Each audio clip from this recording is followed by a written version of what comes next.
বন্ধুরা নমস্কার, আপনারা দেখছেন বাংলা তাজা নিউজ আর আমি আছি আপনাদের সঙ্গে। আজকের প্রশ্ন ভীষণ বড়, এমন এক প্রশ্ন যা সোশ্যাল মিডিয়ায় আগুন লাগিয়ে দিয়েছে। সত্যিই কি ভারত ও আমেরিকার সম্পর্ক এতটাই খারাপ হয়ে গেছে যে আমেরিকা ভারতের জিমেল বন্ধ করার কথা ভাবছে? যদি জিমেল বন্ধ হয় তাহলে কি UPI, PhonePe, Paytm, WhatsApp, Facebook এমনকি মোবাইল ফোন পর্যন্ত বন্ধ হয়ে যাবে? এই প্রশ্ন উঠেছে কারণ দেশের জনপ্রিয় শিক্ষক খান স্যারের একটি ভিডিও ভাইরাল হয়েছে।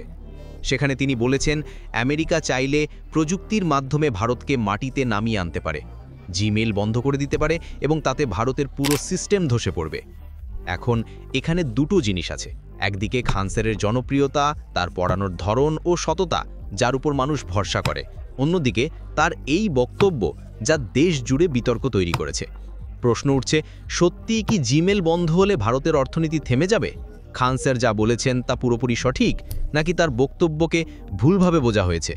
আর সবচেয়ে বড় প্রশ্ন, আমেরিকার প্রেসিডেন্ট, সে ডোনাল্ড ট্রাম্প হোক বা অন্য কেউ, সত্যিই কি ভারতের মধ্যে জিমেল বন্ধ করার অধিকার রাখেন? এসব প্রশ্নের উত্তর খুঁজতে হবে তথ্য আর আইনের আলোকে। জিমেল ও ইউপিআই এর সম্পর্ক। জিমেল হলো গুগলের ইমেল সার্ভিস, আর ইউপিআই হলো ভারতের নিজস্ব পেমেন্ট অবকাঠামো যা চালায় NPCI, National Payments Corporation of India. এনপিসিআইকে 2008 সালে আরবিআই এবং ইন্ডিয়ান ব্যাংকস অ্যাসোসিয়েশন তৈরি করে। আপনি যখনই ইউপিআই এর মাধ্যমে লেনদেন করেন, ভীম, ফোনপে, পেটিএম বা গুগল পে ব্যবহার করে, সেগুলো এনপিসিআই এর ভারতীয় ডেটা সেন্টারে প্রসেস হয়, গুগলের সার্ভারে নয়। অর্থাৎ প্রযুক্তিগতভাবে জিমেল বন্ধ হবার সঙ্গে ইউপিআই এর সরাসরি কোনো সম্পর্ক নেই। তাহলে মানুষ কেন ভাবে জিমেল বন্ধ হলে ইউপিআই বন্ধ হয়ে যাবে? কারণ অনেকেই মনে করে জিমেল আর প্লে স্টোর একই জিনিস। যদি জিমেল ব্লক হয় তবে বাকি সার্ভিসও বন্ধ হবে। কিন্তু আসল সত্য হলো জিমেল আর প্লে স্টোর আলাদা পরিষেবা। হ্যাঁ, যদি গুগলের ওপর বড় ধরনের আন্তর্জাতিক নিষেধাজ্ঞা জারি হয় তবে অ্যান্ড্রয়েড ইকোসিস্টেমে প্রভাব পড়তে পারে, কিন্তু শুধু জিমেল বন্ধ হলে ইউপিআইতে কোনো সমস্যা হবে না। তাহলে কি খান স্যার ভুল বলেছেন? না, একেবারে তা বলা ঠিক হবে না। খান স্যারের উদ্দেশ্য ছিল বোঝানো যে আমেরিকার প্রযুক্তির ওপর খুব বড় নিয়ন্ত্রণ রয়েছে। যদি সম্পর্ক খারাপ হয় তবে আমেরিকার হাতে ভারতের ওপর চাপ তৈরির অনেক পথ আছে। জিমেল কেবল একটি উদাহরণ, কিন্তু জিমেল বন্ধ সমান ইউপিআই বন্ধ এটা প্রযুক্তিগতভাবে সঠিক নয়। খান স্যার একজন শিক্ষক, তার উদ্দেশ্য জটিল বিষয় সহজ ভাষায় বোঝানো। সেই চেষ্টা করতে গিয়ে টেকনিক্যাল ডিটেলস কিছুটা এদিক ওদিক হয়েছে। আমেরিকার প্রেসিডেন্ট কি জিমেল বন্ধ করতে পারবেন?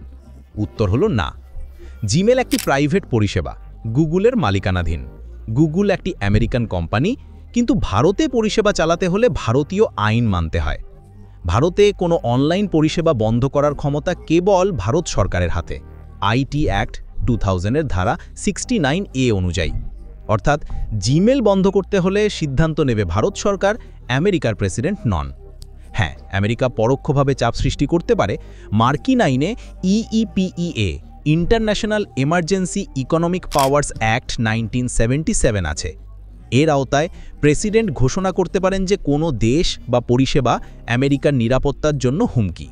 তখন তিনি মার্কিন কোম্পানিগুলোকে সেই দেশে পরিষেবা না দেওয়ার নির্দেশ দিতে পারেন।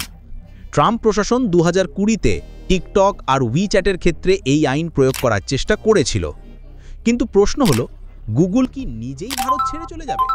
ভারতের মতো বিশাল বাজার থেকে সরে আসা প্রায় অসম্ভব। জিমেল বন্ধ হলে কি হবে? যদি জিমেল বন্ধ হয় তবে অন্য ইমেল পরিষেবা যেমন ইয়াহু, আউটলুক, ভারতীয় ইমেল সার্ভিস ইত্যাদি চালু থাকবে। অসুবিধা কেবল তাদের হবে যারা সাইন ইন উইথ গুগল ব্যবহার করেন, তবে বিকল্প হিসাবে ফোন নাম্বার বা অন্য ইমেল ব্যবহার করা যাবে। প্লে স্টোর নিয়ে আরেকটা ভুল ধারণা আছে। জিমেল মানে গুগল বন্ধ নয়, জিমেল কেবল একটি পরিষেবা। আর প্লে স্টোর ছাড়াও ফোনে আগে থেকে থাকা অ্যাপ কাজ করবে, শুধু নতুন অ্যাপ ডাউনলোড বা আপডেট হবে না, কিন্তু ইউপিআই ট্রানজ্যাকশন চলতে থাকবে। আসল বার্তা কি? খান স্যারের বক্তব্যের মূল উদ্দেশ্য ছিল ভারতের ডিজিটাল নির্ভরশীলতার দিকে দৃষ্টি আকর্ষণ করা। সত্যিই যদি প্লে স্টোর বা হোয়াটসঅ্যাপ, ফেসবুক হঠাৎ বন্ধ হয় তাহলে কোটি কোটি ভারতীয় ক্ষতিগ্রস্ত হবে। এটাই হলো বিপদ। আর এই কারণে আত্মনির্ভর ভারত ডিজিটাল প্রযুক্তিতে নিজস্ব পথ তৈরি করছে। ডেটা লোকালাইজেশন, নিজস্ব অ্যাপ স্টোর, নিজস্ব পেমেন্ট সিস্টেম ইত্যাদি। উপসংহার: জিমেল বন্ধ হলে ইউপিআই বন্ধ হবে না। তবে আমেরিকার প্রযুক্তি আধিপত্য ভারতের জন্য ঝুঁকি তৈরি করে। তাই ভারতকে নিজের ইমেল সার্ভিস, অ্যাপ স্টোর ও সোশ্যাল মিডিয়া প্ল্যাটফর্ম তৈরি করতে হবেই। চীন ও রাশিয়া যেমন করেছে, ভারতকেও আত্মনির্ভর হতে হবে। খান স্যার হয়তো টেকনিক্যালি পুরো সঠিক বলেননি, কিন্তু তার আসল বার্তা একদম সঠিক। ভারতকে প্রযুক্তিতে আত্মনির্ভর হতে হবে, নইলে বিদেশি প্রভাবের ঝুঁকি সব সময় থাকবে। সত্যিই কি বন্ধ হবে? তাহলে কমেন্ট করো হ্যাঁ কি না। আর ভিডিও কল লাইক করো, শেয়ার করো, সবাইকে জানিয়ে দাও, শেয়ার করে দাও।